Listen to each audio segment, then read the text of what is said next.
തിരുവനന്തപുരത്ത് ജീവനൊടുക്കിയ ആനന്ദ് തമ്പിയുടെ മരണത്തിൽ ബി.ജെ.പി. നേതാക്കൾ ഇപ്പോൾ തിരുവനന്തപുരത്ത് മാധ്യമങ്ങളെ കാണുന്നു. തത്സമയം തിരുവനന്തപുരത്ത് പ്രഖ്യാപിക്കപ്പെട്ടതോടുകൂടി തന്നെ ബി.ജെ.പിക്ക് തിരുവനന്തപുരത്ത് മേൽക്കൈ ലഭിച്ചു. ആ സ്ഥാനാർത്ഥി പട്ടികയിൽ അന്ന് ഉൾപ്പെട്ടിട്ടുള്ള പ്രമുഖ വ്യക്തിത്വങ്ങൾ, സാധാരണ പ്രവർത്തകർ, പൊതുരംഗത്ത് സജീവമായിട്ട് നിൽക്കുന്ന ബഹുമുഖ പ്രതിഭകൾ എല്ലാവരെയും ഉൾപ്പെടുത്തുന്ന തിരുവനന്തപുരത്ത് ഇന്നേ വരെ സൃഷ്ടിക്കപ്പെട്ടിട്ടുള്ളതിൽ വെച്ച് ഏറ്റവും ഉത്തമമായിട്ടുള്ള ഒരു സ്ഥാനാർത്ഥി പട്ടികയാണ് ബി.ജെ.പി. പ്രഖ്യാപിച്ചത്. ആ പ്രഖ്യാപിച്ചതോടുകൂടി തന്നെ അനന്തപുരി ബി.ജെ.പിയെ സ്വീകരിക്കുമെന്നുള്ളൊരു പ്രതീതി ഉയർന്നു വന്നു കഴിഞ്ഞു. അതിൽ നിന്നുള്ള അങ്കലാപ്പാണ് കെ മുരളീധരനും അതോടൊപ്പം തന്നെ മന്ത്രി ശിവൻകുട്ടിയും ഒക്കെ ബി.ജെ.പിക്കെതിരെ കെട്ടുകഥകൾ ഉണ്ടാക്കാനും അധിക്ഷേപ വാക്കുകൾ ചൊരിയാനും കാരണമാകുന്നത്. അതിൽ നിന്നുള്ള വിഭ്രാന്തിയാണ് എന്ന് പറയാൻ ബി.ജെ.പി. ആഗ്രഹിക്കുകയാണ്. ഇവിടെ ശ്രീ കെ മുരളീധരൻ വളരെ നികൃഷ്ടമായ ഭാഷയിലാണ് ബി.ജെ.പിയുടെ സംസ്ഥാന അധ്യക്ഷൻ ശ്രീ രാജീവ് ചന്ദ്രശേഖരനെ അധിക്ഷേപിക്കാൻ ശ്രമിക്കുന്നത്. കെ മുരളീധരനോട് ഞാൻ പറയുന്നു, കെ മുരളീധരനും അദ്ദേഹത്തിന്റെ ശിങ്കിടിയായിട്ടുള്ള ഇവിടെ ഒരു വാർഡിൽ ജയിക്കാൻ വേണ്ടി വാർഡിൽ മത്സരിച്ച് ദയനീയമായ തോൽവിക്ക് വേണ്ടി കാത്തിരിക്കുന്ന ഒരു യുവ നേതാവുമുണ്ട്. ഈ രണ്ട് നേതാക്കന്മാരോടും ബി.ജെ.പി. പറയുന്നു, രാജീവ് ചന്ദ്രശേഖർ അച്ഛന്മാരുടെ തണലിൽ രാഷ്ട്രീയ നേതാവായിട്ടുള്ള വ്യക്തിയല്ല. രാജീവ് ചന്ദ്രശേഖർ കേരള രാഷ്ട്രീയത്തിലേക്ക് വന്നത് കിങ്ങിണിക്കുട്ടനായിട്ടല്ല. രാജീവ് ചന്ദ്രശേഖർ കേരള രാഷ്ട്രീയത്തിലേക്ക് വന്നത് ലോകം മുഴുവൻ അറിയപ്പെടുന്ന ഒരു ടെക്നോക്രാറ്റ് എന്ന പ്രശസ്തിയോടുകൂടിയാണ്. രാജീവ് ചന്ദ്രശേഖർ കേരള രാഷ്ട്രീയത്തിലേക്ക് വന്നത് 18 വർഷം ഇന്ത്യയുടെ രാജ്യസഭയിൽ സ്തുത്യർഹമായിട്ടുള്ള നിലയിൽ ഒരു ഉത്തമനായിട്ടുള്ള പാർലമെന്റേറിയൻ എന്ന നിലയിൽ പ്രവർത്തിച്ച് ഖ്യാതി നേടിയ ശേഷമാണ്. രാജീവ് ചന്ദ്രശേഖർ കേരള രാഷ്ട്രീയത്തിലേക്ക് വന്നത് 4 വർഷത്തോളം നരേന്ദ്രമോദി സർക്കാരിൽ അഭിമാനകരമായിട്ടുള്ള ഉത്തരവാദിത്വങ്ങൾ വഹിച്ചിട്ടാണ്. അങ്ങനെ വന്ന രാജീവ് ചന്ദ്രശേഖറുമായിട്ട് തുലനം ചെയ്യാൻ കെ മുരളീധരൻ ആയിട്ടില്ല. രാജീവ് ചന്ദ്രശേഖരനെ വിമർശിക്കാൻ കെ മുരളീധരൻ ഇനി 5 ജന്മം ജനിക്കേണ്ടി വരും. രാജീവ് ചന്ദ്രശേഖർ അച്ഛന്മാരുടെ തണലിൽ വളർന്നു വന്ന ആളല്ല, കിങ്ങിണിക്കുട്ടനുമായിട്ടല്ല കേരള രാഷ്ട്രീയത്തിലേക്ക് വന്നത് എന്ന് ഇവിടുത്തെ കോൺഗ്രസ് നേതാക്കന്മാരെയും ശിവൻകുട്ടി ഉൾപ്പെടെയുള്ള മന്ത്രിയെയും ഓർമ്മിപ്പിക്കുവാൻ ബി.ജെ.പി. ആഗ്രഹിക്കുക. രാജീവ് ചന്ദ്രശേഖർ കേരളത്തിലേക്ക് വന്നതിന്റെ ഗുണം എന്താണ്? ബി.ജെ.പിയുടെ പ്രവർത്തകർക്ക് അതുകൊണ്ടുണ്ടാകുന്ന ഗുണം എന്താണ്?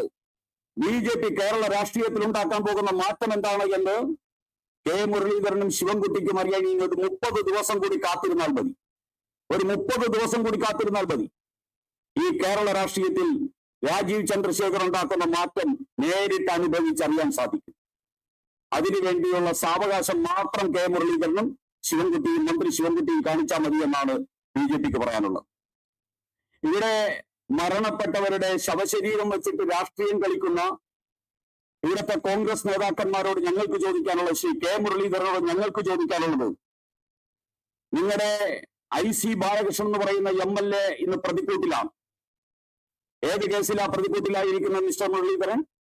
നിങ്ങളുടെ I.C. ബാലകൃഷ്ണൻ MLA ഏത് കേസിലാ പ്രതിക്കൂട്ടിലായിരിക്കുന്നത്? M.N. വിജയൻ എന്ന് പറയുന്ന വയനാട്ടിലെ DCC ട്രഷറർ, അദ്ദേഹവും അദ്ദേഹത്തിന്റെ മകനായിട്ടുള്ള 38-കാരൻ ജിജേഷും ആ ജിജേഷിന്റെ ഭാര്യയും 3 പേരാണ് ആത്മഹത്യ ചെയ്യാൻ ശ്രമിച്ചത്. അതിലെ M.N. വിജയൻ അതോടൊപ്പം തന്നെ ജിജേഷും ആത്മഹത്യ ചെയ്ത് വിഷം കഴിച്ചു മരിച്ചു. ഇതിന് ഉത്തരവാദി കെ മുരളീധരൻ ഉൾപ്പെടെയുള്ള കോൺഗ്രസ് നേതാക്കന്മാരല്ലേ? സാമ്പത്തിക തട്ടിപ്പും അപഹരണവും അവരെ അപമാനിക്കാനും ശ്രമിച്ചത് കൊണ്ടല്ലേ നിങ്ങളുടെ DCC ട്രഷറർ ഉൾപ്പെടെയുള്ളവർ ആത്മഹത്യ ചെയ്തത്? ഇതിനെക്കുറിച്ച് കെ മുരളീധരൻ എന്താ പറയാനുള്ളത്? ഈ കേരളം കേൾക്കാൻ ആഗ്രഹിക്കുക. കെ മുരളീധരൻ അതിനെക്കുറിച്ച് എന്താ പറയാനുള്ളത്? തീർന്നില്ലല്ലോ.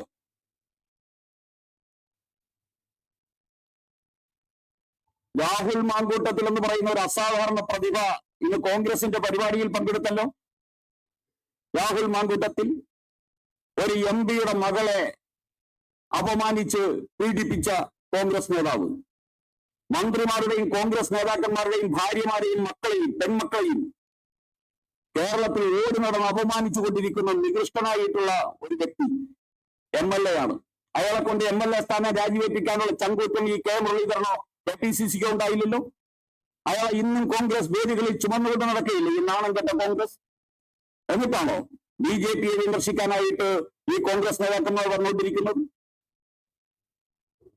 ഇവർക്ക് എന്താണ് ധാർമ്മികമായ അധികാരം BJPയെ വിമർശിക്കാൻ?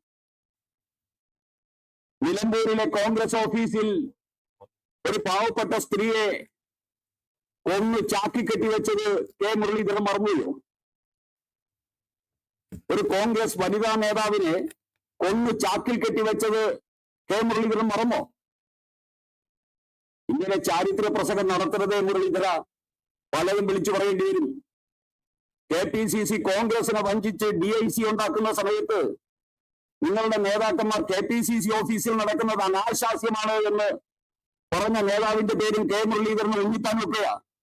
അവിടെ വെച്ചിരിക്കുന്ന ബക്കറ്റും വെള്ളത്തിനും എന്തൊക്കെ പരിപ്രേക്ഷ്യമാണ്? KPCC ഓഫീസിൽ വെച്ചിരിക്കുന്ന ബക്കറ്റിനും വെള്ളത്തിനും എന്ത് പരിപ്രേക്ഷ്യമാണ് നിങ്ങളുടെ അന്നത്ത് നിങ്ങൾ നൽകിയത്? നാണമുണ്ടോ നിങ്ങൾക്ക് BJP വിമർശിക്കാൻ?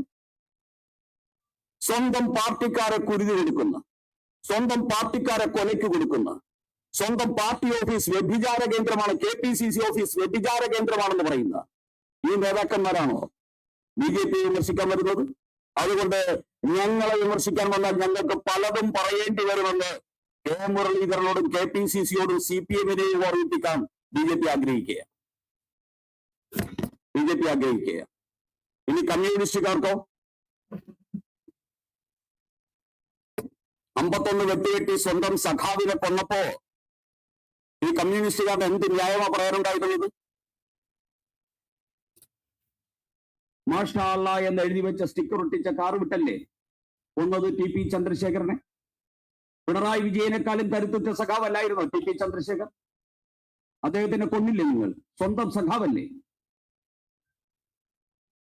BJP-ക്കാരും RSS പ്രവർത്തകരും അങ്ങനെ ഏതെങ്കിലും സഹപ്രവർത്തകർക്കെതിരെ ഇത്തരത്തിൽ നീങ്ങിയതായിട്ട് നിങ്ങൾ കേരള ചരിത്രത്തിൽ എന്തെങ്കിലും കാണിക്കാൻ നിങ്ങൾക്ക് സാധിക്കും? ഇന്ത്യയിൽ എന്തെങ്കിലും കാണിക്കാൻ സാധിക്കും? ഇപ്പോൾ BJP നേതാക്കൾ മാധ്യമങ്ങളെ കാണുകയായിരുന്നു. BJP പ്രവർത്തകനായ ആനന്ദ് തമ്പി ഒരു സ്ഥാനാർത്ഥിയെ പ്രഖ്യാപിക്കപ്പെട്ടിട്ടില്ല. എന്തായാലും പ്രവർത്തകൻ എന്ന നിലയിൽ അദ്ദേഹം ഒന്നും ചെയ്തിട്ടില്ല എന്നൊരു രീതിയിലൊക്കെയാണ് ഇപ്പോൾ BJP പ്രവർത്തകരും പറയുന്നത്. അതോടൊപ്പം തന്നെ കോൺഗ്രസ് നേതാവ് കെ മുരളീധരനെ പറ്റി പറഞ്ഞിട്ടുണ്ട്. അച്ഛന്റെ തണലിൽ വന്ന രാഷ്ട്രീയമല്ല BJPക്കുള്ളത് എന്നൊരു കാര്യം കൂടി പറഞ്ഞിരിക്കുകയാണ്.